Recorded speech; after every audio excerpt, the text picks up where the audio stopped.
সুস্থ হয়ে খেলা ঘুরিয়ে দিল জগদ্ধাত্রী। বিস্তারিত জানতে লাইক দিয়ে সাথে থাকুন। কৌশিক ও দুর্গার তৎপরতায় জমে উঠেছে গল্পের মোড়। জগদ্ধাত্রী ধারাবাহিকে এখন উত্তেজনার চরমে। জগদ্ধাত্রী রূপে দুর্গা অনেক চেষ্টার পরেও সফল হতে পারছে না। দুর্গা কিছুতেই আসল অপরাধী উৎসব ও দিব্যা সেনকে সর্বোচ্চ শাস্তি দিতে পারছে না, বরং এই কেসটি সমাধান করতে গিয়ে দুর্গা বারবার বিপদের সম্মুখীন হচ্ছে। আর এদিকে দুর্গাকে ঘিরে মেহেন্দি বৈদেহী মুখার্জি ও দিব্যা সেনের সন্দেহের পারদ দিন দিন বেড়েই চলেছে।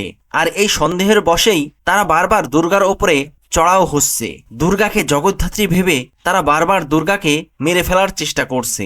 আর এই কঠিন সময়েই কৌশিকী মুখার্জি একটা চরম সিদ্ধান্ত নিয়েছে। কৌশিকী মুখার্জি দুর্গাকে স্পষ্টভাবে জানিয়ে দিয়েছে এবার জগদ্ধাত্রীকে সামনে আসতে হবে।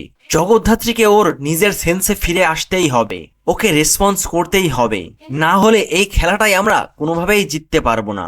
আর কৌশিকী মুখার্জির কথা শুনে দুর্গাও সম্মতি দেয়। তবে কি এবার সত্যিই জগদ্ধাত্রী ফিরে আসছে তার আসল রূপে, সুস্থ হয়ে, নাকি আবারও শত্রুরা জিতে যাবে?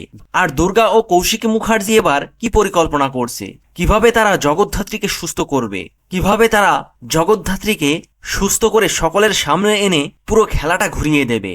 সেই সবটা জানতে চোখ রাখুন জগদ্ধাত্রী ধারাবাহিকের আগামী পর্বে। ভিডিওটি ভালো লাগলে লাইক ও শেয়ার করুন আর চ্যানেলটিকে সাবস্ক্রাইব করে সাথে থাকুন। ধন্যবাদ।